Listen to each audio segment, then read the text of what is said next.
panggil major kajian kualitatif, mereka akan menggunakan kerangka teori.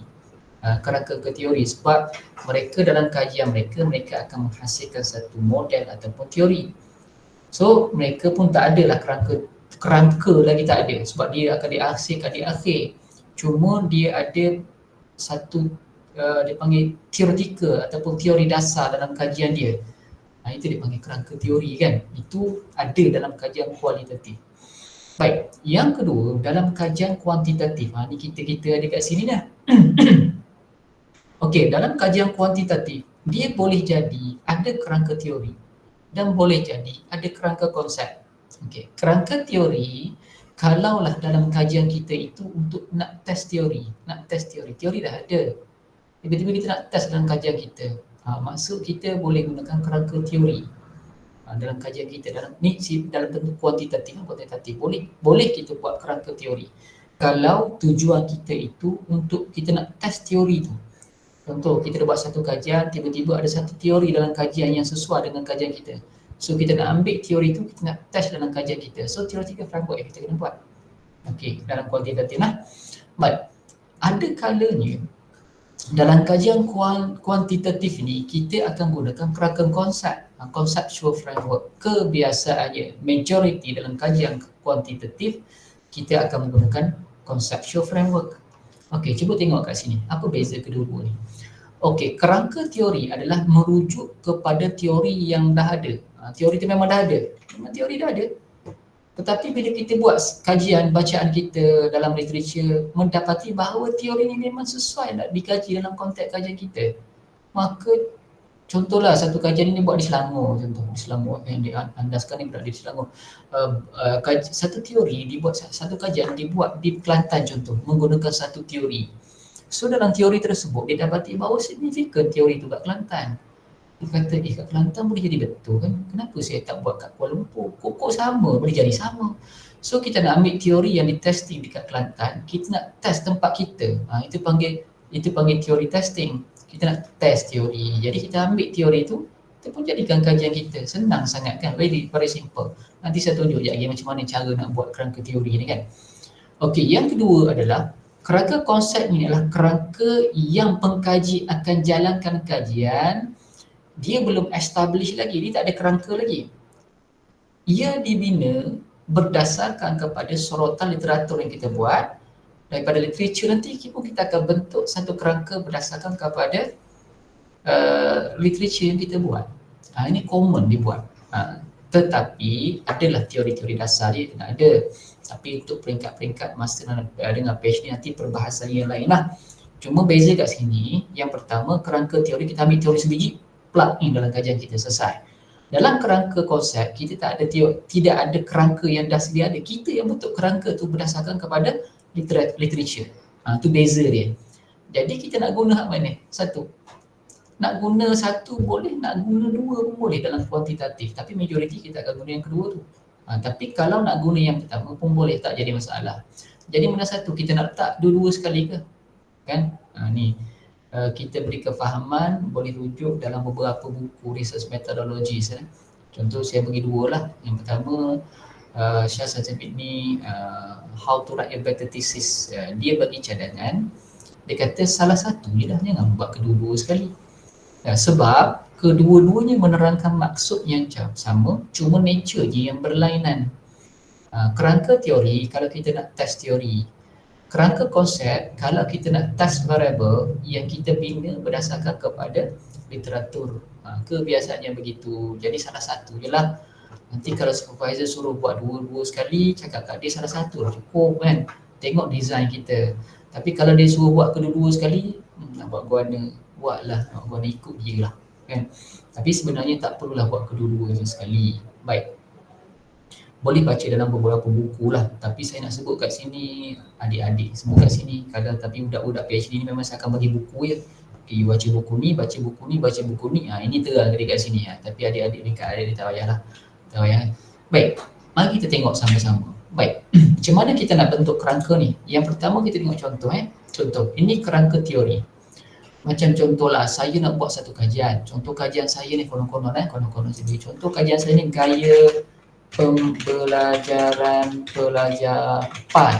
PAI pelajar PAI, Pendidikan Agama Islam. Saya tak tahu student-student yang belajar di IPGBA ni okey, pembelajaran. Tak, dia orang belajar ni dekat IPG ni macam mana gaya tidur ke, menegak ke, gaya apa-apa, saya tak pasti. Saya nak buat kajian lah. Saya buat kajian. Jadi sekarang ni saya tak tahu. Gaya pembelajaran ni saya tahu. Jadi apa yang saya buat adalah saya carilah teori-teori yang berkenaan. Contoh, saya pun baca-baca literature, saya jumpa satu teori. Ini teori, dia panggil teori Bandura. Bandura dia ada satu teori yang nak menerangkan satu behavior manusia. Macam gaya pembelajaran ni behavior lah kan. Perbuatan ataupun tingkah laku. So Bandura kata, kalau kita nak faham tingkah laku manusia ni, kita kena tengok dua faktor. Iaitu faktor yang pertama, faktor personal dia. Yang kedua, faktor persekitaran dia. Jadi saya nak faham, jadi ada satu teori menerangkan benda ni. Jadi saya nak faham gaya pembelajaran di DB lah. Di DB kita. Ingat yang last kelas yang pertama tu saya dah define kan apa DB dan apa IB tu kan.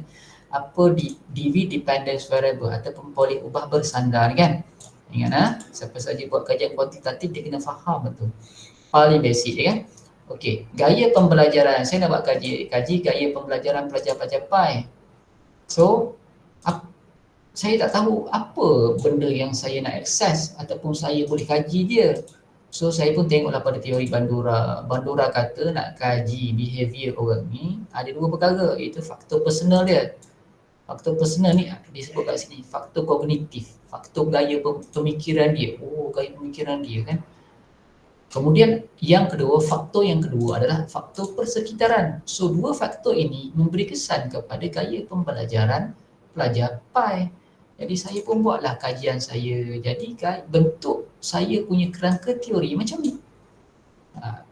Semua ni berpandukan teori ini. Saya ambil seketul teori ni.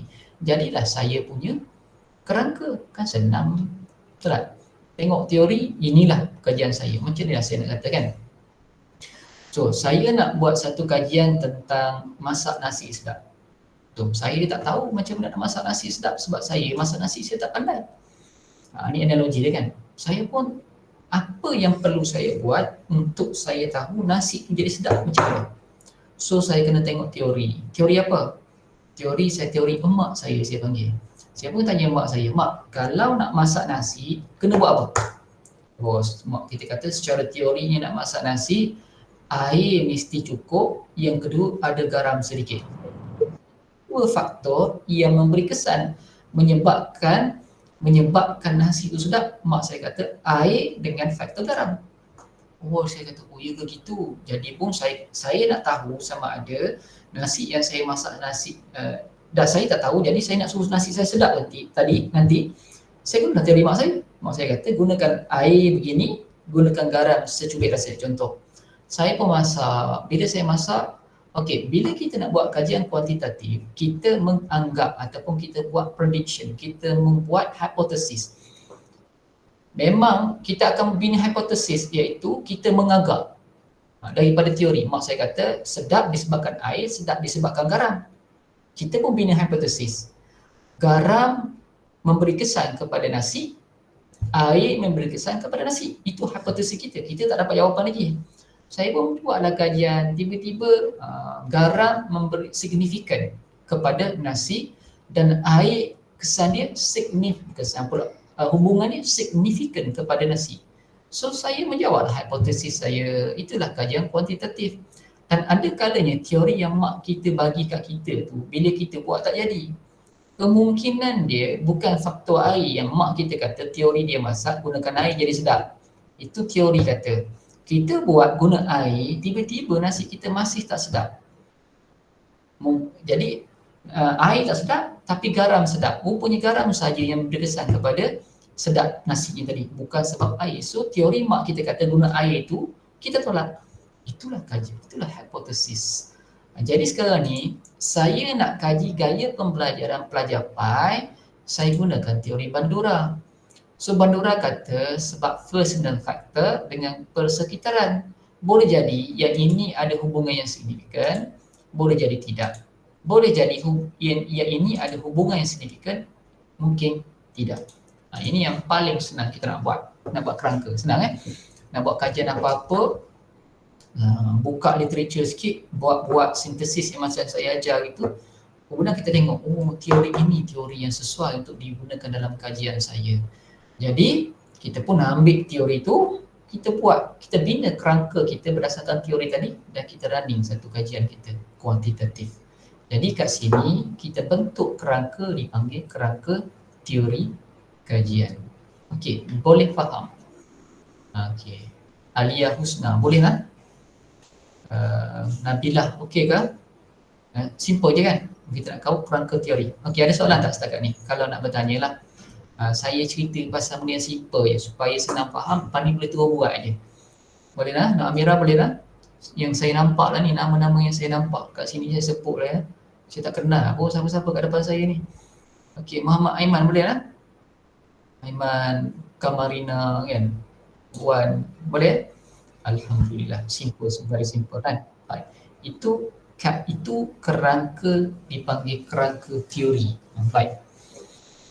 Baik, kerangka yang kedua adalah kerangka konsep kajian. Okey, kerangka konsep kajian ni kalau kita baca dalam buku Ghazali Darussalam 2016, 2017 dan 2021 buku dia. Dia kata kerangka konsep adalah satu perhubungan di antara variabel-variabel yang ada berdasar, dan kita nak tunjukkan hubungan di antara kedua-dua hubungan di antara DV dengan IV ni dibentuk melalui literatur yang kita buat. Contoh benda simple sebab tadi nampak macam sama je kan? Sama je, cuma yang memang bentuk dia sama, cuma yang ini dibentuk melalui teori. Tengok teori kata apa? Ini adalah dalam kita punya kerangka. Yang ini DVD memang kita punyalah. Yang ini kita ambil daripada literatur, sorotan literatur. Cuma sekarang ini benda ini dibentuk sendiri. Kita yang bentuk. Mari kita tengok dalam Google lah kan. Saya googlekan sikit supaya kita jelas kat sini kan. Ya ke doktor ni mengakulah kan. Okey. Theoretical framework versus theoretical. Okey, tengok kat sini. Apa definition dia? Secara global dia ataupun secara kita panggil secara satu dunia, dia define tu betul tak apa yang saya cerita tadi. Mari kita tengok satu benda yang simple lah supaya kita mudah nak faham kat sini Baik. Okey, tengok ni. Alah, slow lah internet kat tempat saya ni kan. Sekejap. Lambat pula dia loading.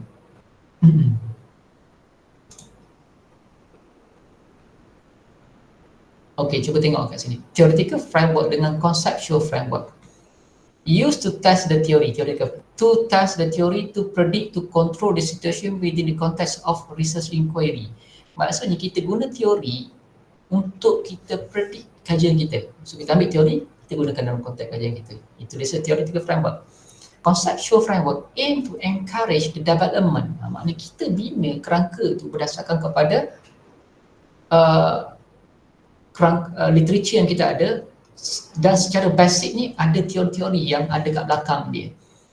Okey, contoh lebih mudah untuk kita faham. Yang lambat pula dia loading Baik. Mana ni boleh mudah-mudah sikit untuk kita faham. Yang ni sebenarnya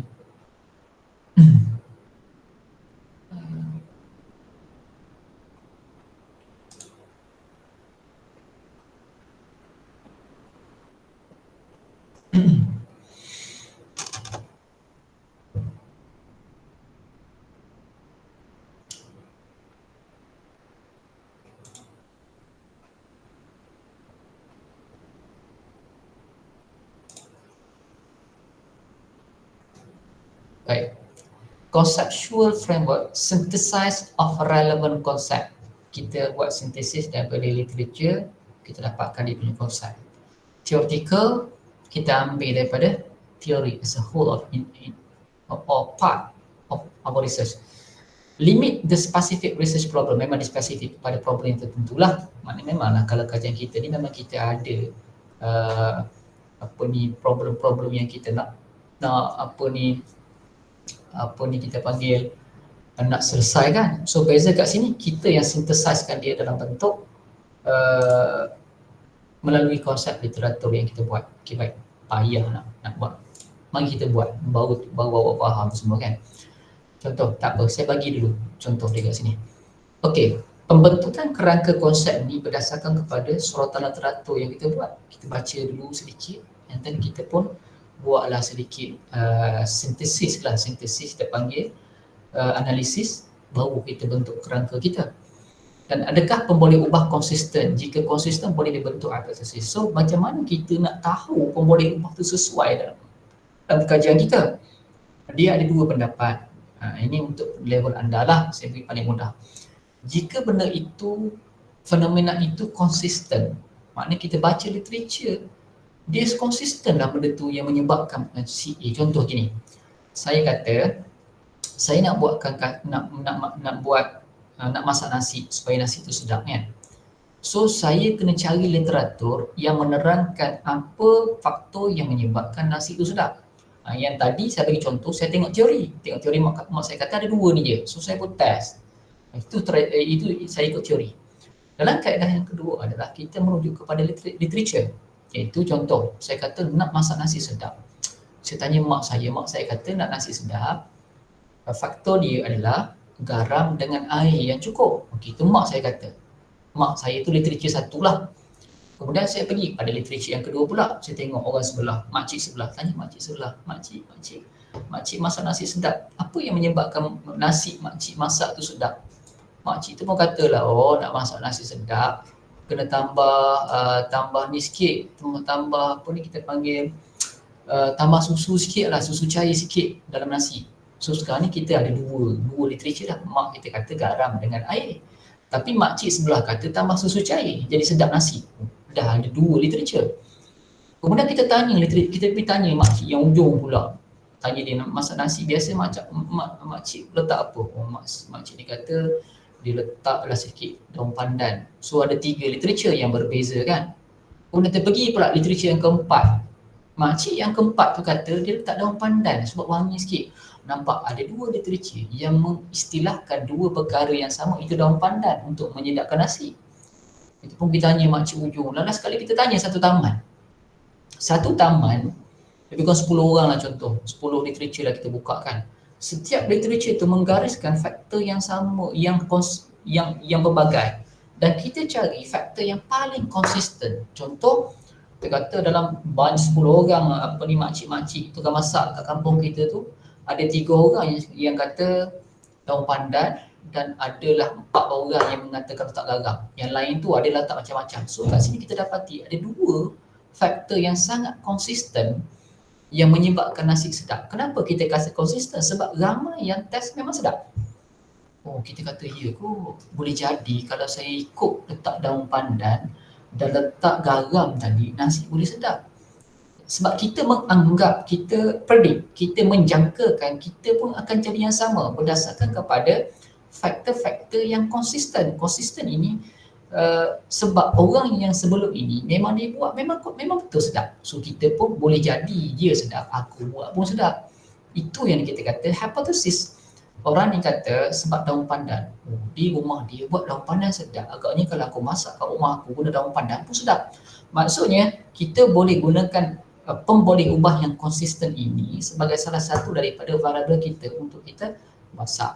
Konsepnya sama dalam kita nak membentuk konseptual kajian ni. Ini yang didefinisikan oleh banyak researcher tadi. Sebab kita tengok literature, tengok mana yang konsisten, itu yang paling kita boleh test dalam kajian kita. Either sama ada menjadi ataupun tak, tu belakang kira. Itulah sifat hipotesis kan. Dan yang ketiga adalah kita boleh baca ataupun kita buat sedikit review daripada literature itu, kita akan dapat gap dia.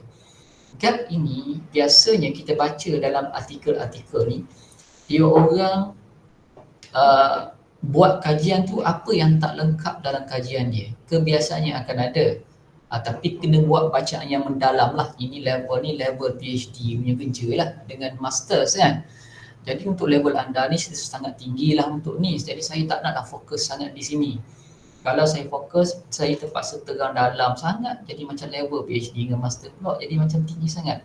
So kita ambil dulu buat masa ni untuk setakat level adik-adik semua dekat sini. Untuk dekat degree ni mungkin kita boleh asuh dulu untuk memahami konsistensi dalam literature tu dulu.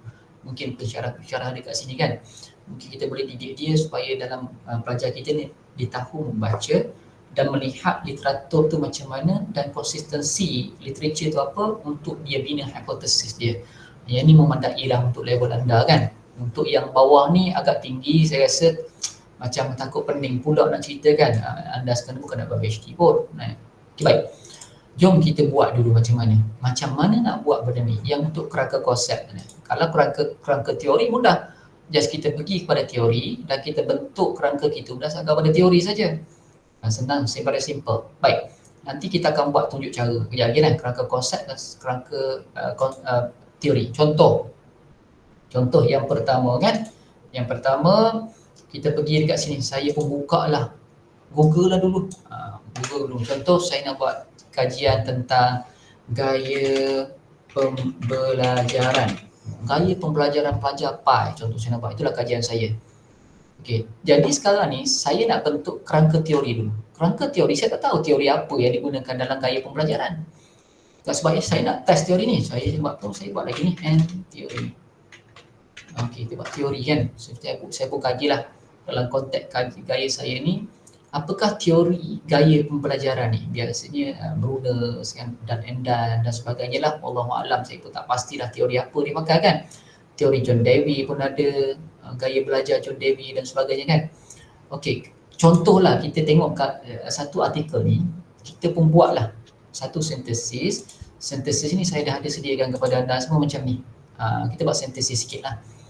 Alamak, tak ada lah pula dah artikel ni kan. Okey, kita tengok gaya pembelajaran menggunakan teori apa ni. Dalam teori yang pertama, saya pun tak sempat nak cari artikel tadi kan. Kita tengok teori, mana artikel ni.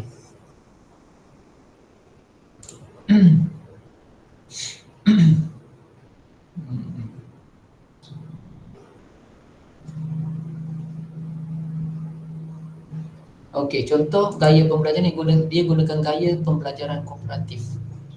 Okey, ni contoh artikel ni kan. Dalam artikel ini dia membuat dalam kajian dia menggunakan gaya pembelajaran kooperatif. Macam mana ni?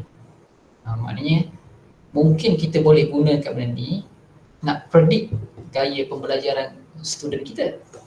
Saya tak tahu gaya pembelajaran dekat apa ni IPG saya ni apa So saya pun bacalah satu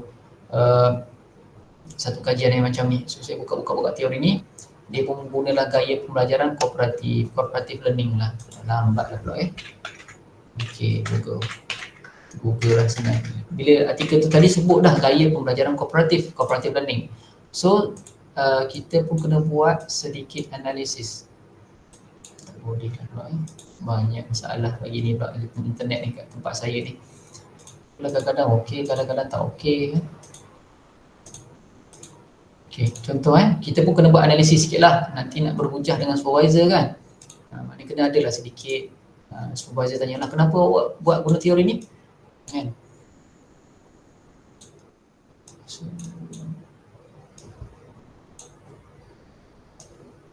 Okey, copy lah sikit tajuk dengan copy text ni. Buatlah sedikit kat sini, tajuk kajian apa. Kita pun letaklah kat sini, tajuk kajian yang pertama. Ni, siapa pengkaji yang menggunakan teori ni? Kita pun ambil lah. Copy kat sini, copy text. Pun masuklah maklumat kat sini. Kan? Tak kat sini. Kemudian artikel ni tahun bila? Ni penting lah untuk kita nak menghujahkan, kita menjustifikasikan teori artikel ni 2021. So masuk dekat sini, tekan kat sini, saya sediakan scroll bar kat sini sikit. 2021 kan, 2021, klik je kat sini. Alright. Oh, dia tengah sikit kan. Okey, baik. Okey. Minggu satu. Okey, pemboleh ubah kajian. Dalam kajian ni dia guna pemboleh ubah apa? Okey, yang ini kita tukarlah kalau nak buat theoretical kajian, pemboleh ubah ataupun teori. Teori kajian. Dia guna kajian apa? Teori apa dia pakai? Sebab kalau awak nak buat kalau nak buat theoretical framework, kat sini kena letak teori lah. Teori apa dia pakai kan? So kita tengoklah dia gunakan cooperative learning contoh cooperative learning model. Saya pun tak pastilah sebab saya pun tak baca kat sini konon-konon konon-konon. So dia guna cooperative learning. Cooperative learning model. Learning theory. Okey, dia pakai cooperative learning theory. So daripada kajian dia ni, apa keputusan dia? Adakah teori itu okey ke tak okey? Contoh tengok sini, tengok dalam kehendak pendidikan. Okey, dia mengkaji kemahiran komunikasi, interaksi dan kemahiran berfikir. 3 perkara yang memberi kesan kepada dalam kajian dia itu. Okey. So dalam teori ni dalam teori ni dia ada 3 faktor lah. So keputusan dia 3 perkara ni signifikan. Kita buat signifikan. Macamlah saya sebut tadi kan. Dalam cooperative learning dia ada 3 perkara kan. 3 perkara penting, iaitu dia ada komunikasi, gaya komunikasi, ada kemahiran berfikir. Ini daripada teori learning teori lah. So ada 3 perkara. So daripada kedua perkara ni dia memberi kesan kepada dia dapatan dia signifikan. Mana signifikan? Macam saya sebut tadi. Orang sebelah kata pakai daun pandan tadi nasi sedap. Maksud dia bagi dia adalah signifikan. Kita belum tahu. Okey, dalam kajian Nandia ini dia dapati bahawa faktor komunikasi dengan gaya berfikir ni memberi kesan kepada gaya belajar ataupun terdapat hubungan dengan gaya pembelajaran. Sebab saya kata begitu, sebab dapatan dia dapat signifikan kajian tu. Okey, baik. Okey, itu yang kita kena buat sedikit literatur ataupun kita buat sintesis, kita panggil sintesis, kita baca dulu. Ni artikel 1. Macam ni so kita buatlah bacaan yang kedua. Bacaan yang kedua mungkin kita tengok teori apa ni, teori belajar apa, wallahualam lah. Buatlah seberapa banyak apa ni contoh ni, saya buat contoh saja, saya dapat nak buat contoh. Konon-konon lah buat macam ni.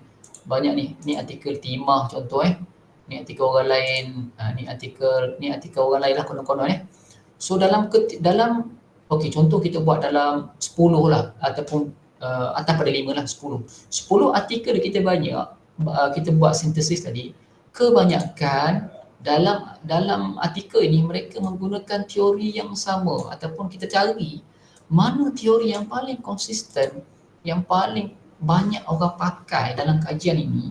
Boleh jadi teori itu pun konsisten dengan kita punya, boleh jadi sebab kita nak membuat hipotesis kan.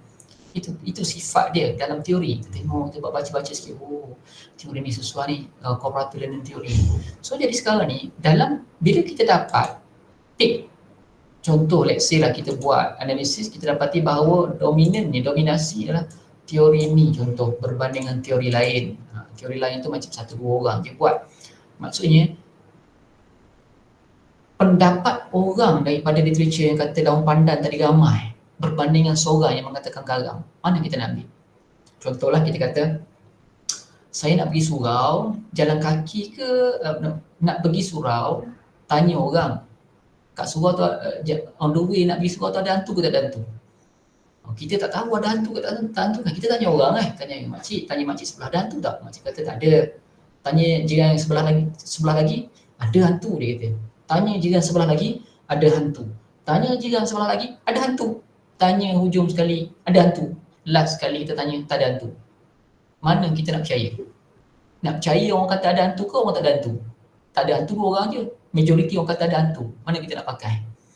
Dan of course kita akan ambil pendapat yang majoriti. Itu bahkan konsisten. Maksud bila konsisten, orang yang mengatakan itu memang dia jumpa hantu. Jadi anda pun kemungkinan besar akan jumpa hantu. So hipotesis kita terdapat hantu untuk di tengah jalan ketika mana nak pergi masjid. Itu hipotesis kita. Kita tak tahu lagi. Tapi dalam gambaran kita hipotesis. So kita berjalan, jalan-jalan tiba-tiba jumpa hantu betul. Sebab teori kata banyak mengatakan ada hantu, jumpa hantu betul tapi jalan, bermaksud kita menerima hipotesis yang kita bina, iaitu terdapat hubungan yang signifikan di antara hantu dengan tengah jalan pergi masjid. Boleh faham tak guys tu? Okay, ini signifikansi, signifikannya kita nak memilih teori sebenarnya. Tapi untuk level anda ni cukuplah sekadar kita baca dalam beberapa artikel, kita jumpa teori ni, kita rasa signifikan dah, ataupun macam bila kita tengok mereka touch ni agak konsisten dia, mana kita boleh pilih teori tu untuk kita bentuk dalam kajian kita. Jadi bila kita dapat teori ini, cuba kita decide lah kita nak guna teori ni lah. Okey, lihat pada teori ni kata dia ada dua faktor yang menyebabkan terdapat hubungan yang signifikan di antara komunikasi, kemahiran berfikir dengan gaya belajar. So gaya belajar ni saya punya tajuk. Gaya belajar. Hilang pula dia punya color ya.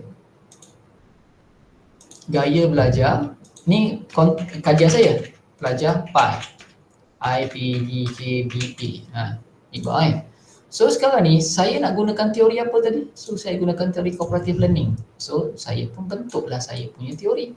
Teori pula dah. Mana tadi? Saya insert shape. Okey, ni shape. Okey, saya pun bentuklah satu shape kat sini. Copy konon-konon Please. Okey, sebab teori kata ada dua faktor yang mempunyai hubungan yang signifikan kepada gaya belajar PI. So saya pun bentuklah sebab teori kata yang ini kan.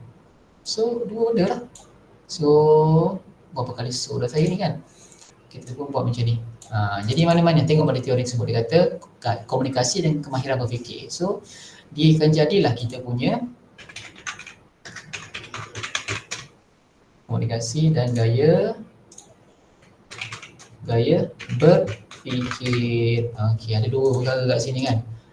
Bentuklah kerangka kita untuk level anda ni memandai lah.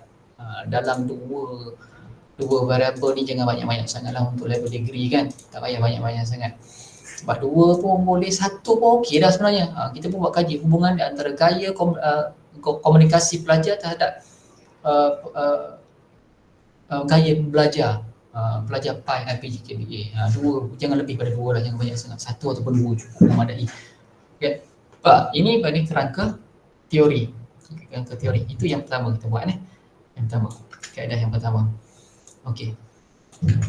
Bagaimana pula kita nak membentuk kerangka konsep? Conceptual framework. Okay, kerangka konsep. Sebab tadi yang kita buat tadi, kita base kepada teori. Dia base pada teori kan. Bila base kepada teori, mana kita ambil benda yang ada dalam teori lah. Kerangka konsep, kita tak ada kan. Kita tak ada variable lagi. Macam mana kita nak buat? Kalau dalam teori senang dah ada, so kita plug in saja, settle, dapatkan kita punya kerangka kan. So yang kedua adalah kerangka konsep. Kerangka konsep ni dibentuk oleh kita, oleh apa ni kita panggil researcher lah. Researcher yang akan bentuk melalui pembacaan ataupun literatur, sorotan literatur literature yang kita gunakan. Contoh, saya dah mencari beberapa contoh artikel lah yang untuk digunakan. Okey, siapa nak buat tajuk ni silakan. Dia siap ni semua sekali dah ni. Senang lah, boleh siap satu tesis dah kalau tajuk yang saya cari ni kan. Artikel pun dah ada, teori pun dah ada kan. Instrumen pun dah ada lengkap dalam setiap artikel ni, so boleh siap dah sekejap saja tesis awak ni. Ni contoh contoh saya tengok. Kita pergi kepada artikel 1. Apa yang perlu kita buat? Mana artikel 1? Okey. Bila kajian ni cuba tengok kat sini hubungan kemahiran dan pengetahuan terhadap pencapaian kendiri. Ni pencapaian ni, silap ni bukan artikel ni. Gaya pembelajaran 1. Ni gaya pembelajaran. Baik. Okey, kajian ini dia buat hubungan antara personality dengan gaya pembelajaran dalam kalangan pelajar tingkatan 4 sekolah. Awak boleh buat hubungan di antara personality dengan gaya pembelajaran PI, student PI. Boleh ubah. Baik, itulah gap dia kan. Okey, contoh kita tengok kat sini. Kita pun buatlah analisis sikit. Kita cari satu artikel ataupun yang apa ni kajian itu seakan sama dengan kita kan. So kita kena buat sintesis sikit, buat macam ni kan. Buatlah tajuk dia kat sini, letak tajuk kat sini. Okey, ni sistematik lah sikit. Apa ni kaedah kita buat ni kan. Tak adalah merapu sangat. Okey, siapa author dia? Abdah Ishaq. Abdah Ishaq ni buat kajian dia. So tengok Abdah. Tahun bila artikel ni? Tak lama, sekejap je 30 minit boleh buat kan, duduk mengadap sikit-sikit. Ni tahun 2015 contoh So kat sini kita scroll 2015 artikel ni tahun 2015. Okey, apa pun boleh ubah kajian dia. Kita pun tengoklah, baca-baca dalam kajian ni, tengok dekat sini pun boleh ni, dekat dia punya abstract pun kita boleh baca dah sebenarnya. Bla bla bla bla, kita tengok kat sini kan. Sifat personality. So dia buat kajian dia dalam ni, kajian dia antara personality pelajar kan, dengan gaya pembelajaran. So kat sini kajian dia, boleh ubah dia adalah personality pelajar. Dia pakai, dia gunakan untuk task dengan gaya pembelajaran. So kat sini saya rename lah, saya rename tajuk saya dulu, bukan tajuk penuh lagi lah. Dia tak perlu tajuk lagi, saya buat gaya diri kita je, pembelajaran pelatih pai lah contoh Okey, gaya pembelajaran. Okey, pembelajaran. Yang lain belum keluar lagi ni. Sebab kita tak keluar lagi independent variable kita. Kita letak apa ni kita panggil dependent variable kita je kat atas. Okey. Okey, dalam kajian Abdah, dia buat kajian, dia mengaitkan, membuat hubungan dengan kajian dia, hubungan antara personality dengan gaya pembelajaran. Mari kita tengok dalam kajian ini signifikan ke tidak. Kita pun baca lah kat sini kan, tengok-tengok sifat. Okey, digunakan ni. Okey. Hasil tetapi kerja terbukaan bla bla kekuatan dinamik yang paling tinggi, kekuatan dia. Okey, tengok sini. Okey, dia panggil walaupun panggil apa? Personality trait bla bla bla bla bla bla, mempengaruhi yang mana lemah ni kan. Dia ada beberapa perkara yang menunjukkan bahawa benda tu lemah. Okey, dalam kajian dia ni, personality ni tak signifikan. Tak signifikan. Okey, kita tulis kat sini. Tidak signifikan. Maksudnya kajian sebelum ni yang buat ni, yang sebelum awal sebelum ni signifikan. Sebab tu dia guna dalam kajian dia. Bila dia buat tiba-tiba dalam konteks dia, dalam konteks pelajar kita 4 sekudai tak signifikan. So dia menolak hipotesis awal. Hipotesis dia kan. So kita boleh buat kajian. Apa pula tak boleh? Boleh. Dalam konteks dia dekat sekudai mungkin tak signifikan.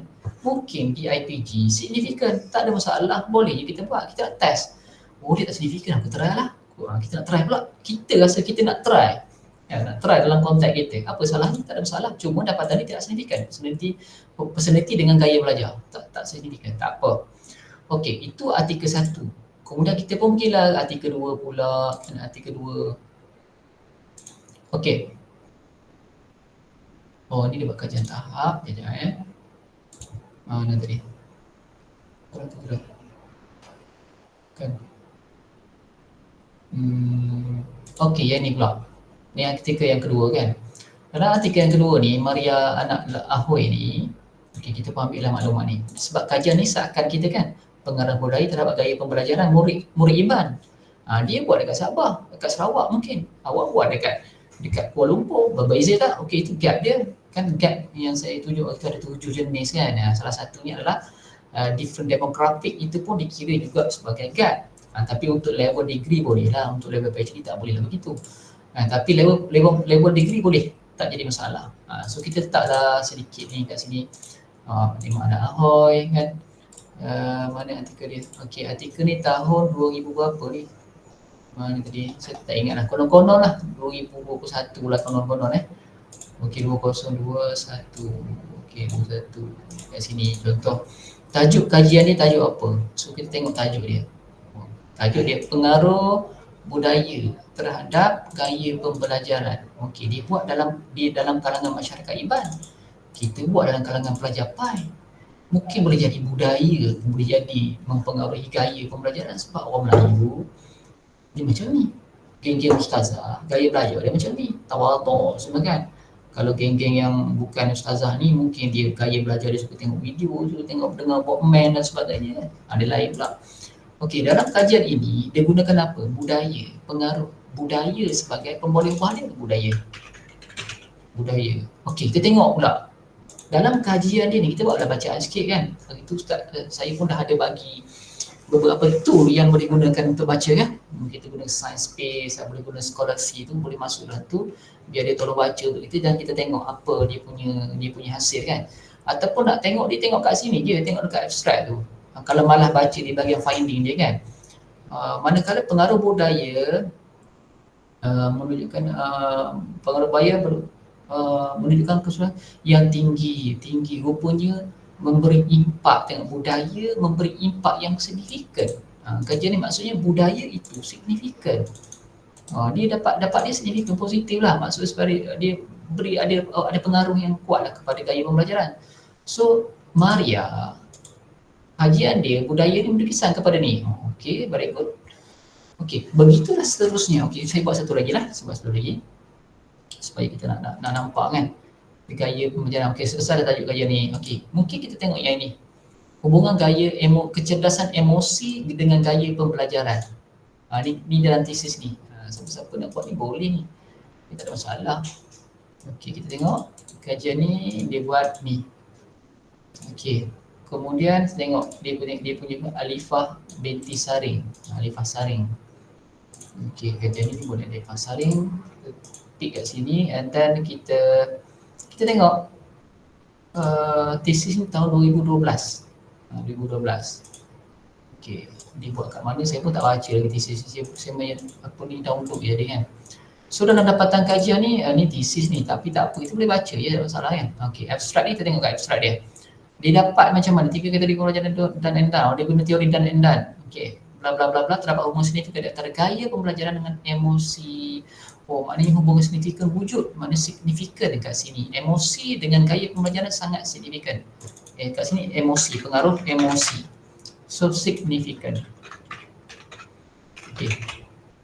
Anda pun buatlah lebih kurang dalam atas pada 5 lah, lebih kurang 10 artikel lah konon-konon lah ni buat ni. Buat macam ni. So yang kat sini kita rasa yang sama kan, konon-konon baik.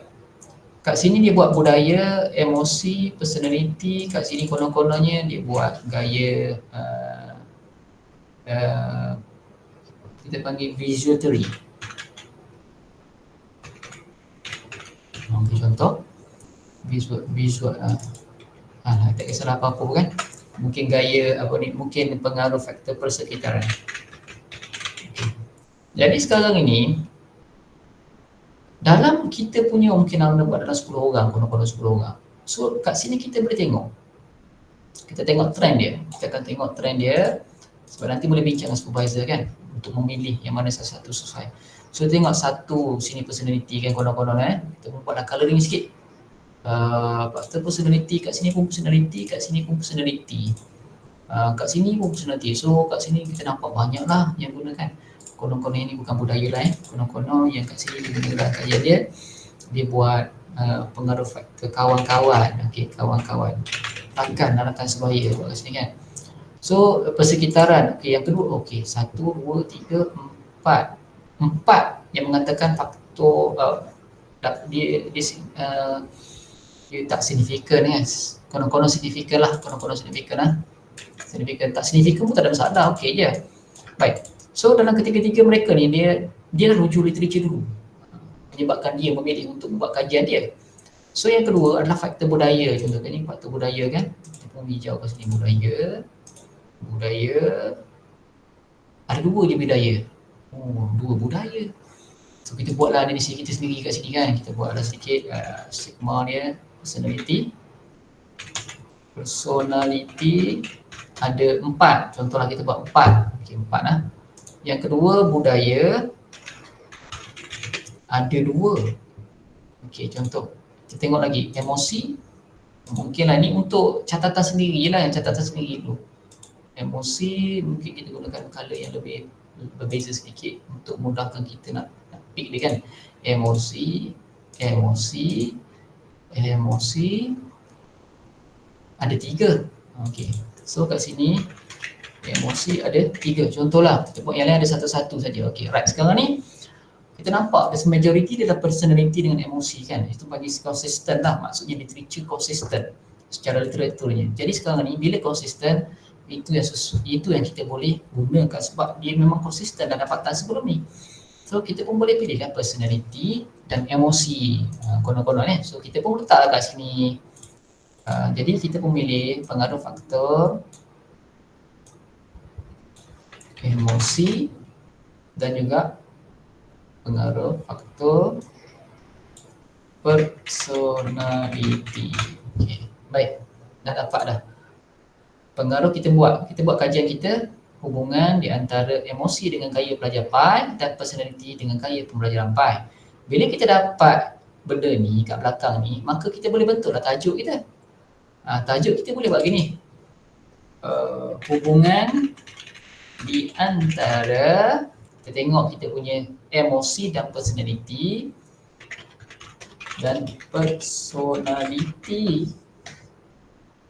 terhadap gaya pembelajaran pelatih PAI, IPGK-TE, IPGK-BA. Bahasa terabasa apa?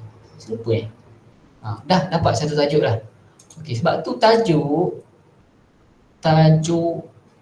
dia akan align dengan kerangka. Research question, research hypothesis dan research objective mesti align dengan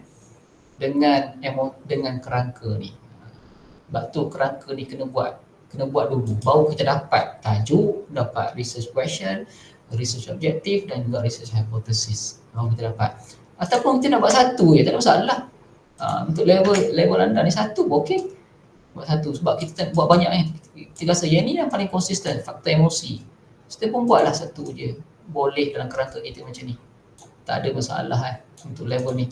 Okey, pengaruh kita buat pengaruh hubungan di antara emosi terhadap gaya pembelajaran faktor kita kat sini. Okey, ini lah untuk kuantitatif. Hubungan di antara faktor emosi terhadap gaya pembelajaran pelatih PAI. Okey, kat sini bila kita dapat yang ni, kita boleh bentuk research objektif. Kita boleh bentuk RO. Objektif ni baru boleh bentuk. Macam mana bentuk RO dia? Ni kan. RO dia mengkaji hubungan di antara faktor emosi dengan gaya pembelajaran pelatih PAI. Itu research objektif dia. Kemudian kita pergi kepada RQ, research question ataupun persoalan kajian. Kita buat kajian apakah dia mesti tally. Terdapat hubungan di antara faktor emosi dengan gaya pembelajaran PAI. Selesai. Bila dah siap RO dengan RQ, baru hypothesis. Kita panggil H1 hypothesis, baru dia boleh bentuk. Hypothesis dia adalah tidak terdapat hubungan yang signifikan di antara faktor emosi dengan gaya pembelajaran pelatih PAI. Macam tu. Dia kena tally. Dia tak boleh tak tally. Dia bertukar struktur ayat sahaja. Baik. Begitu. Dia kena tengok kepada kerangka kajian kita. Kerangka kajian. Sama ada kita nak gunakan kerangka teori ataupun kerangka konsep. Begitulah dia punya flow dia dalam kita nak bentuk kerangka ni. Dia berkaitan dengan kita punya literature yang kita buat dan juga kita kena buat analisis lah sikit kan, biar nampak kita panggil sistematik sikit kajian kita, biar comel, biar cantik. Nanti supervisor tanya, kau nak buat kajian apa? Hubungan antara faktor gini. Dia akan tanya pula, kenapa awak pilih faktor ni? Kenapa tak faktor lain? Contohlah kita kata awak nak buat hubungan di antara faktor budaya terhadap gaya belajar pelajar PAI. Supervisor dah tanya awak, kenapa awak pilih gaya budaya, tak pilih faktor emosi? Tak boleh faktor belajar, tak boleh faktor lain-lain pun apa dia akan tanya apa. Supervisor dia akan tanya kan.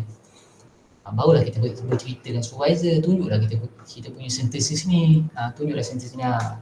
Betul, saya dapat sintesis sikit. Ni sintesis dia. Jadi bila hasil daripada literature ini nampak konsisten daripada literature bahawa faktor ni memberi kesan. Jadi saya nak test lah sama ada kesan dia punya konsisten juga, dia punya signifikan juga ke dalam konteks kat sini. Sebab different tempat, different variable dan sebagainya. Jadi mungkin sini pun sama. Jadi saya tak tahu. So saya nak test lah. Itulah sifat kuantitatif. Sebab kuantitatif adalah kita menganggarkan, itu kita buat prediction, kita membuat, kita panggil apa? Agakkan terhadap sesuatu perkara itu. Kan? Itulah kajian kuantitatif. Okey. Boleh lah. Okey, ada soalan tak? Ada soalan?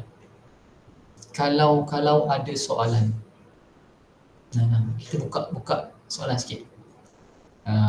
Senang kan? Okey, tuan pengurusi, ada tak yang bertanya-tanya ke dekat-dekat? Okey, kalau malu nak buka suara tak apa, tanya je dekat chat box tu kan. Kalau ada, saya tengok tak ada mesej ni, baguslah. Anda semua ni tak bertanya kan? Maksudnya faham lah tu. Saya okey je. Saya cerita je kan kat sini kalau ada any question dan sebagainya. Baik. Kemudian sedikit. Apa yang menyebabkan kerangka ini sangat penting dalam kajian? Dia mana senang je kalau kita faham cara nak buat sekejap je benda ni, sekejap. Awak duduk je menghadap komputer dekat library, tak dalam masa sejam terlihat kerangka ni. Bila siap kerangka, siap tajuk, siap hypothesis, siap research question dan siap kita punya objektif, dia akan tally semua sekali. Dia begitu perjalanan flow dia kan. Dan bila siap, okey, satu lagi perkara adalah bila siap kita punya kerangka ni, inilah masanya untuk kita bentuk instrumen. Walaupun kita tak buat lagi bab 2, bab 3 ni, kita kena cari dulu. Cari dulu instrumen nak mengukur kita punya variable yang kita ada. Make sure dia ada. Cara dia adalah, okey, hari ni memang tak sempat ni saya rasa ni. Banyak lah kan. Mungkin masa kita jumpa nanti saya akan fokus ke bab 3. Dan kita akan daripada bab 3 tu nanti saya review lah apa yang anda dah dibuat. Mungkin Dr. Ruzaini akan bantu saya nanti juga sikit, kita akan review sama-sama apa yang student-student ni dah buat. Dan kita tengok apa validation proses yang dia buat dan sebagainya. InsyaAllah saya akan terangkan nanti. Jadi kebiasaannya kan, dalam artikel yang awak cari ni, dia ada di dalam artikel dia orang ni, dia ada instrumen dah. Tengok kat sini. Ini untuk gaya pembelajaran. So item untuk mengukur gaya pembelajaran dah ada kat sini. Ambil je. Semua item ni, ada 17 item ni, nanti untuk mengukur awak punya gaya pembelajaran dah ada. Dah ada. Selesai, ambil daripada artikel je. Siapa-siapa nak buat ni, tajuk ni boleh, gaya pembelajaran PAI, silakan buat. Nak PM saya, nanti saya bagi semua artikel ni, awak boleh siap 2 hari, this is awak, tak ada masalah. Instrumen pun ada kat sini. Kalau nak tajuk awak nak buat tahap gaya pembelajaran pelajar PAI, selesai. Kalau tak nak buat hubungan pun boleh. Boleh. Ni yang tengok orang buat peringkat PhD pun sama je buat tajuk macam ni. Kan, tahap gaya pembelajaran, tahap saja. Tahap ni tak ada hipotesis kan? Dia apa ni? Tahap ni kita panggil apa? Kan dalam kuantitatif ada 2 jenis kan? Satu inferensi, satu statistik. Ingat tak? Sudahlah. Tak berapa nak ingat dah. Cari inferensi statistik dengan kan? Kalau yang ni dia tak ada hipotesis, sebab dia sekadar kita nak melihat tahap sahaja kan. So kat sini pun boleh, tak ada masalah. Dalam ni pun dah ada instrumen dah. Guna je instrumen ni untuk awak nanti kan. Cuma nanti saya akan ajar lah macam mana nak buat validasi ni kita punya instrumen ni kan. Kita carilah dulu. Yang pertama gaya pembelajaran dah ada satu kat sini kan. Ya, kemudian kita kena cari instrumen yang untuk mengukur emosi pula. Okey, emosi pelajar kita buat cari di internet je. Emosi pelajar. Skala kita buat. Skala mengukur emosi pelajar. Cari di internet sampai saya faham kan. Okey, kat sini ada ni dah ada dalam sini pun tahap emosi pelajar dah ada kat sini dalam artikel ni siapa-siapa variable dia emosi, carilah artikel ni jumpa dah tadi dah ada untuk bahagian gaya, kemudian carilah kata lain. Awak dalam 10 orang ni buat tajuk yang sama boleh gaya belajar, cuma orang ni mungkin dia ukur emosi terhadap gaya belajar, orang lain mungkin buat gaya personality terhadap gaya belajar, boleh je, tak ada masalah je. Cuma tajuk yang DV sama tapi variable pemboleh bebas tu lain-lain. Okey, boleh je, tak ada masalah. Apa masalahnya? Okey, tengok teori okey, kat sini dia buat okey, apa-apa dia buat ni saya tak pasti ni. Ada tak instrumen dia kat sini? Tak ada letak ni. Saya lemah ni kalau artikel-artikel Malaysia ni dia memang tak ada, jarang dia letak benda tu kan. Tengok, kita cari dekat sini kecerdasan sudah tingkat pelajar ni ada Jurnal Amerika. Ni ada jenis ni kecerdasan emosi, mungkin emosi, antara regulasi emosi, pengukuran tahap tekanan, kecerdasan emosi. Ni dalam artikel UKM ni ada kot, cari sampai jumpa lah cari sampai jumpa ada, jangan bimbang dia dalam internet ada sepah-sepah. Baik, dalam kajian kuantitatif ini untuk instrumen jangan buat sendiri, jarang mana ada orang buat sendiri kecuali dalam orang buat PhD. Buat instrumen sendiri ni peringkat PhD. Cuma nanti dalam kita buat kuantitatif, even dalam PhD sekalipun kami tak buat instrumen tu sendiri, kita ambil orang punya kemudian adaptasi dalam konteks kita sahaja. Nanti saya ajarlah nanti macam mana nak buat adaptasi dengan adaptasi nanti kan. Cari skala pengurusan pelajar ada ni jumpa, akan ada lah. Soal kecerdasan emosi ada banyak, nanti boleh buka dalam Google Scholar ni berlambat-lambat artikel ni. Simple je. Maksudnya kalau dalam Google Scholar ni ada artikel, bermaksud memang ada alat ukur dia. Don't worry, carilah sampai jumpa. Kalau tak jumpa, carilah bahasa Inggeris. Lepas tu terjemahlah dalam bahasa Melayu kan. Lepas tu jumpalah pakar-pakar dekat IBG tu, ramai doktor-doktor tu, suruh dia orang validate kan. Kita buat validation process ataupun proses kesahan. Kesahan tu ada, saya dah letak satu template, nanti saya ajar kemudian next meeting kita. Sebab hari ni pun tak sempat dah saya ni.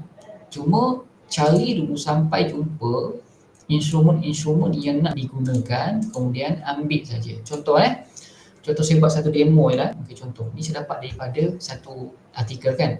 Saya nak mengukur gaya pembelajaran.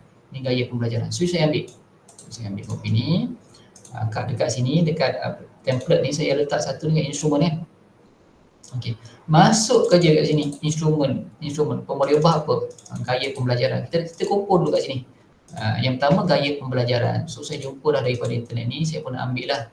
Dia ada beberapa artikel ni yang sesuai dengan saya pun ambil, saya letak je kat sini. Proses dia satu. Okey, ataupun kita kumpul ni, ini proses pengumpulan dulu. Proses pengumpulan kita dulu, kita kumpul satu-satu lah.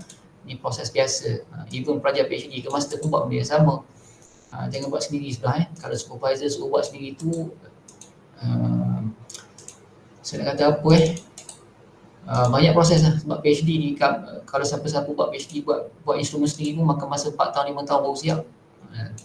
Takkan awak satu semester nak buat instrumen sendiri, tak. Saya rasa tak kena gaya tu. Kita ambil orang punya je, kemudian kita buat proses validation proses. Okey, kita copy lah berapa item ada kat sini. Contohlah saya copy 4 je dah dulu Okey, sekarang untuk mengukur gaya belajar ada 4 item contoh. Sekarang dah ada. Jadi instrumen ni kita akan bentuk untuk diedarkan kepada responden kita nanti kan. Okey, baik, contoh 4 ni. Kemudian kita nak, bila dah konon-konon lah kita dah dapat, inilah contoh awak punya research research instrumen yang awak ambil daripada orang punya. Tapi kita tak boleh gunakan lagi, kita kena validate dulu. Okey, bila validate dulu, kita kena buat proses dia. Mana pula saya letak tadi Okey, saya ada beri dalam satu template yang sebelum ni. Ada satu kesahan kandungan kan, kandungan pakar. Ada kat sini. Okey, ada kesahan muka ataupun kandungan pakar. Kat sini ada kesahan kebolehpercayaan pun ada, nak kira nak kira alpha model Noh, nak guna model Cronbach alpha pun boleh, tak ada masalah, mana-mana pun boleh. Dan sini untuk kira kuhun kappa, kappa. Jadi kappa ni tak payahlah, level lawak ni tak payah. Dan ini kita buat dalam SPSS nanti. Kappa ni jangan guna ni, saya dah build untuk budak-budak PhD, tapi tak apa. Yang guna yang ni je, template pengiraan kesahan, bukan modul ni. Kesahan instrumen lah, kat sini instrumen. So nanti bila kita dah kumpul ni, item ni, kita copy lah kat sini. Copy, kita pun letaklah di dalam ni, 4 ni kan. 4 sini, 4 kat sini. Kita kumpul semua sekali lah, item awak dah siap tu. Okey, jadi sekarang ni, daripada instrumen ini, bawa jumpa pakar yang ada dekat IPG, tak apa. Cari 3 orang. 3 orang pakar kan. Tak, jangan bawah pada 3. Dia tak boleh pada 3. Dia mesti atas pada 3, bawah pada 10. Maknanya antara range 3 hingga 10. 3 orang pun cukup dah. Kan? Minimum 3, maksimum 10. Itu bukan saya kata. Ni ada kat sini dalam apa ni? Dalam slide yang sebelum ni. Kan slide yang saya minggu lepas kan. Dia ada kat sini contest validity atau face validity ni berapa jumlah pakar. Cohen kata more than 2, 2011 link kata 3, rule of thumb dia 4, rule of thumb ni kebiasaannya 4. Dia ni orang tapi majority literature kata 3 orang, so atas pada 3. So kita ambil pada atas pada 3 orang pakar. Maknanya kita jumpa lah pakar-pakar pensyarah-pensyarah IPG yang dia dekat IPG awak tu kan, yang pakar dalam instrumen tu, tanya dia, bagi pendapat, bagi dan sebagainya kan. Contoh, ni antara artikel yang sebut lah kan, daripada ni 3, minimum 3, not more than 10, dia sebut dalam artikel-artikel macam ni. Okay, baik. Jadi untuk briefing saja, nanti next secara detail saya akan terangkan kemudian Okey, jadi kita pun berilah pada okey, right. Ni item yang kita kira tadi ni. Kita kira tadi ni 5 skala kan. So kita bagi instrumen ni, kita copy, kita bagi pada expert rating. Okey, dia tengok item yang pertama, tengok persetujuan dia. Dia bersetuju ataupun tidak. Kalau dia bersetuju, dia akan rate 5 lah. So kita akan guna skala 5. Kalau dia kurang setuju, kat sini rating dia saya tak detail kan, nanti next saya detailkan. So nanti expert dia akan tanda lah kat sini ke, dia akan tanda kat sini ke, dia akan tanda kat sini ke, dia bersetuju ke tidak kan. Begitulah lebih kurang, dia akan tanda lah rating kat sini. So daripada sinilah kita akan masuk. Okey, contoh item 1 dia setuju, yang ni setuju juga, setuju 5, 4, 5, 4, 5, 5 contoh kan.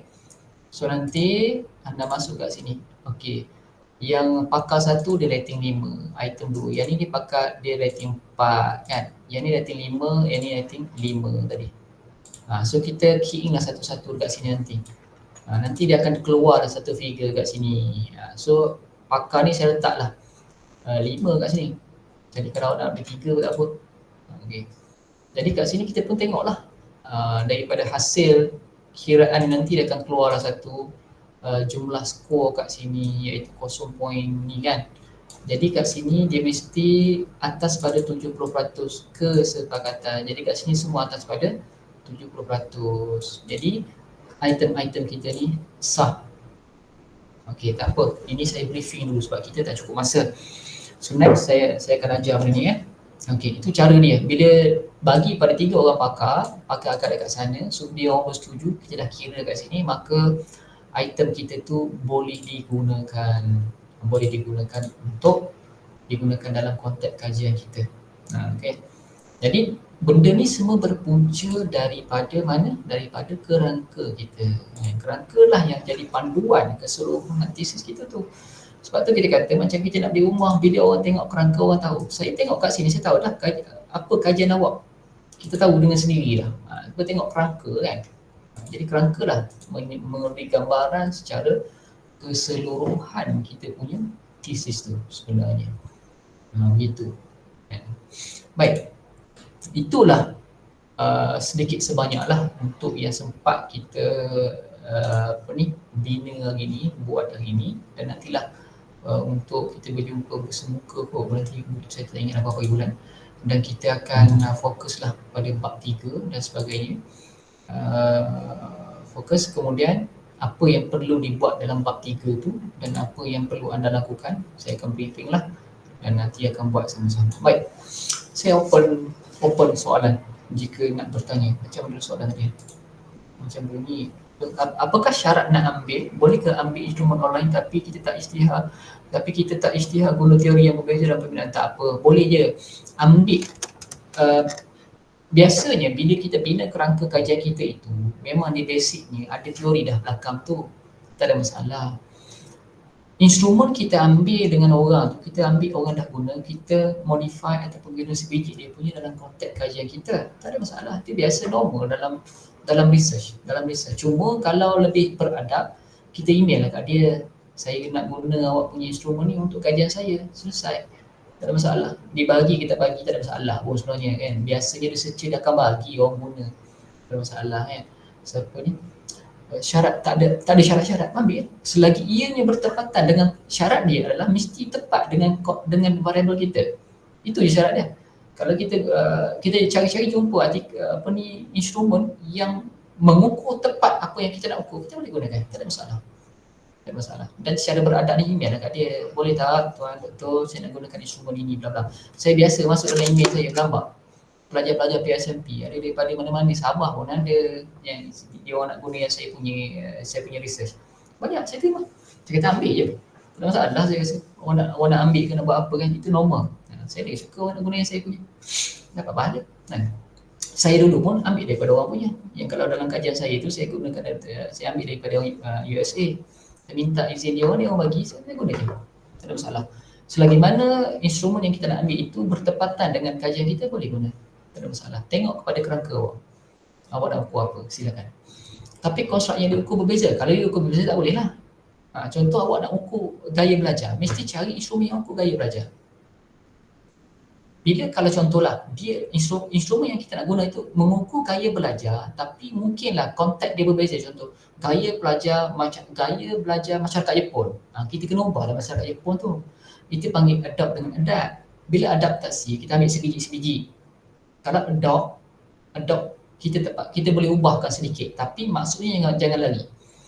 Contoh gaya pembelajaran, gaya berjalan orang Jepun memakai kimono. Contoh, itu di Jepun.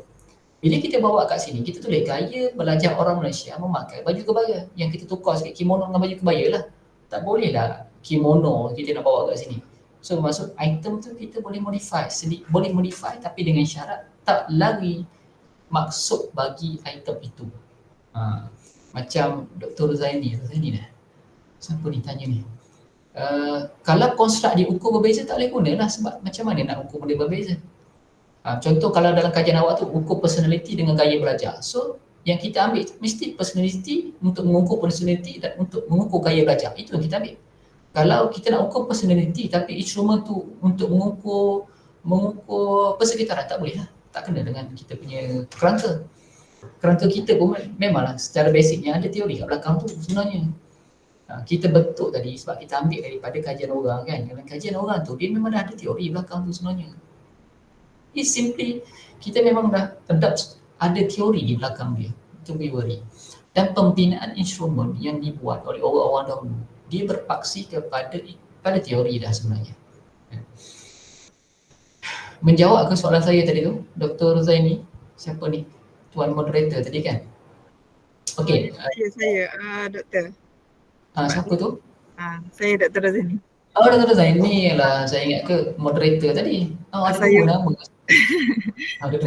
Saya perhatikan daripada yang berlalu maksudnya kajian yang pernah berlalu lah, yang SEM lepas kan. Ramai student ni confuse bila kita kata dia boleh adapt ke kan, boleh adopt ke. Jadi dia declare contohnya satu teori kan. Teori tu dia punya subconstruct dalam tu lain-lain, tapi dia ambil orang lain punya. So dia mengukur benda yang berbeza. Ya. Dia tak ada masalah. Dia begini, dia instrumen itu dia kena tengok variable tu kita ukur apa kan. Kalau ukur personality, mesti item dia mesti kena dengan ukuran untuk mengukur personality. Walaupun kadang-kadang teori personality ni banyak. Penisi Gibson and Dembo ada, teori personality Fiske banyak, tapi item-item yang mengukur personality walaupun menggunakan teori-teori yang berbeza, sebab satu benda ni teori ni banyak. Banyak tak masalah, tapi mesti item kita guna tu untuk mengukur personality. Tak ada masalah, boleh. Cuma kalau dia macam contoh, kalau kita nak mengukur personality, tiba-tiba kita ambil itu, item itu bukan mengukur personality, itu item tu mengukur environment, memang tak boleh lah, memang tak kena langsung, tak kena. Okey, baik. Okay, saya harap student saya jelaslah untuk Okey, insyaAllah. proposal nanti. Satu lagi yang saya minta doktor tekankan tentang kerangka pagi kelas kali ni, sebab satu lagi orang kata kekeliruan yang berlaku di dalam kalangan student yang newbies ni, dia tak tahu nak beza antara kerangka teori dengan kerangka kajian. Kadang-kadang dia hasilkan kerangka kajian, proses-proses dalam kajian. Itu proses dalam kajian kan, dia kena banyak berbeza dalam tu. Cuma kita penekankan kat sini, untuk peringkat kita ni memadai dah untuk menggunakan kerangka teori dengan kerangka konsep pun memadai dah, tak masalah. Tapi kalau berupaya nak pergi ke sampai satu kompleks model dalam satu tesis, termasuk kerangka model kajian, banyak benda dan tu pun boleh, tapi takut level dia tu tak sampai lah level tu betul lah. Yang biasa buat sampai untuk masters dengan PhD adalah sampai tahap tu. Cuma kita kadang-kadang berfikiran tentang level dia kan. Begitulah. Cuma pada saya kerangka konseptual yang doktor tunjuk tadi tu, yang menunjukkan tidak balas antara pembeli ubah pun dah cukup tadi kan. Dah memadai, satu pun cukup, tak ada masalah. Berlambatlah saya tengok dulu kan. Antara contoh saya boleh bagi banyak contoh yang buat satu pun okey. Ataupun tak perlu buat hubungan, tak perlu buat kajian tahap pun boleh. Even tu saya tunjuk tadi artikel ni, artikel daripada pelajar-pelajar PhD ni sebenarnya pun dia buat kajian tahap pun okey je kan. Tak ada masalah. Boleh, itu depend pada supervisor je lah. Kita dah biasa buat ni, bagi saya, sifat saya, kita berkadaran dengan level dia lah. Kalau kita imagine nak terlalu tinggi sangat bagi mereka ni, kesian pula kat dia, sebab bukan level dia lagi kan. Tapi kalau dia boleh buat hubungan dua variable, satu variable pun dah cukup tinggi sebenarnya, tak ada masalah dah. Okey dah tu. Tapi benda senang je doktor Kalau kita buat step-step tadi, kita buat sedikit literature sikit, just kita tengok konsistensi dia pun dah okey dah. Memang itu pun sebenarnya tinggi lah tu. Dia orang ni nak buat master depan ni senang. Dah tahu, dia dah tahu lah skill dia. Dia dah faham dah. Itu benda yang sama. Dan saya jumpa last bulan lepas saya di UPSI, saya jumpa student saya bekas pelajar IPG Afzan. Dia orang asli, sekarang tengah buat PhD, umur dia 28 tahun. Buat PhD dah. Dia baru posting 2-3 tahun lepas sekarang dah buat PhD. Terkejut saya, student saya. Tapi imagine daripada, sebab saya memang guide dia dulu masa saya di IPG dulu. Dia buat kuantitatif. Saya pun tak expect yang dia dah buat PhD sampai umur dia 28 tapi dia buat PhD tu orang asli. Dia baguslah. Maknanya dia, bila saya tanya ni macam mana dia buat, dia kata saya dah tahu dah, maknanya dia dah faham lah konteks dia. Benda yang sama je. Benda ni adalah benda yang sama. Konsep dia. Nanti insyaAllah doktor ni kita yang saya tak sempat dah nak cerita detail lagi tentang untuk metodologi. So next meeting lah kita jumpa kan. Untuk next meeting saya akan briefing untuk method dan sebagainya. Detail nak buat validation dia dengan tengah Mac dah perlu submit proposal. Tak apalah, kita carilah bila-bila masa free. Next week ke boleh, next week ini bila-bila masa free boleh, tak ada masalah. Kalau ada masa kan, boleh, insyaAllah. Next week Next week saya boleh kot free, dalam 2 jam boleh kan, insyaAllah. Nantilah kita bincang. Tapi Dr. Nuzani tak ada kan? Pergi overseas Betul, saya tak ada. Pergi umrah ke? Tak adalah, overseas. Europe. Europe, hebat. Tak apalah, nanti bagilah budak-budak ni siapa ketua dia. Itulah saya serah pada student lah, kalau rasa ada student dia yang organize. Boleh contact saya, tak apalah. Next week tu saya tak payah bayar, tak apa. Nantilah. Okay. Doktor jadikan bulan Mac tu perjumpaan bersemuka nanti, insyaAllah kita akan boleh insyaAllah saya datang. Boleh. Okey. Saya rasa setakat itulah Dr. Nur untuk hari ni. Alhamdulillah. Mudah-mudahan boleh faham lah kan. Saya risau juga kadang-kadang ni. Adik-adik kita ni boleh tak follow ni. Itu yang cara paling ringkas. Apa nanti saya follow up balik lah. Kalau dia biasa dia orang akan tanya personal. Tak apa. Dr. Rozani dah nampak apa yang saya bagi semua tadi. Nanti Dr. Rozani follow up dengan dia orang lah. Ataupun dalam kelas nanti duduk sekejap dengan dia orang. Okey, suruh dia orang fikir satu tajuk yang dia orang nak buat, suruh cari depan kita tu ada 5-6 artikel, suruh buat sedikit dalam template yang saya bagi tu. Dan memang dah selesai dah template, doktor telah selesai dah TCD tu. Yang benda-benda tu. Dah selesai dah. Dah selesai dah, Alhamdulillah. Kalau dah selesai senang dah dapat benda tu kan, dapat semua tu. Cuma nanti nak murai je. Nak murai dan sebagainya. Tinggal menulis lah. Tinggal menulis saja. InsyaAllah, mudah lah tu. Okay, right.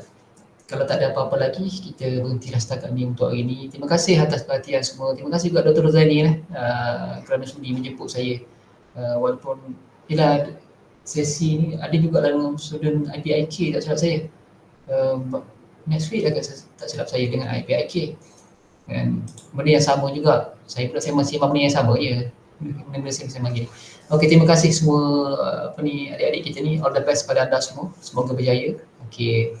Kalau ada apa-apa, bolehlah jumpa Dr. Zaini. Lebih kurang je saya dengan dia. Benda yang sama kan. Kita jumpa lagi pada masa-masa akan datang insyaAllah. Kalau ada masa dan ruang. Terima kasih. Kita jumpa lagi. Assalamualaikum warahmatullahi wabarakatuh. Waalaikumsalam warahmatullahi wabarakatuh. Alhamdulillah, terima kasih diucapkan kepada Dr. Ramlan atas penyampaian beliau sebentar tadi. InsyaAllah kita akan sambung lagi kita punya kelas asas kuantitatif siri keempat pada tarikh dan masa yang akan dimaklumkan kemudian insyaAllah. Jadi dengan ini maka berakhirlah sudah kita punya kelas asas kuantitatif siri yang ketiga. Kita tangguhkan dulu kelas kita dengan bacaan tasbih kafarah dan suratul Asr.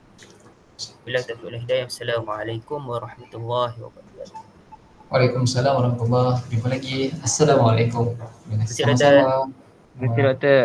Terima kasih doktor. Terima kasih doktor. Terima kasih doktor.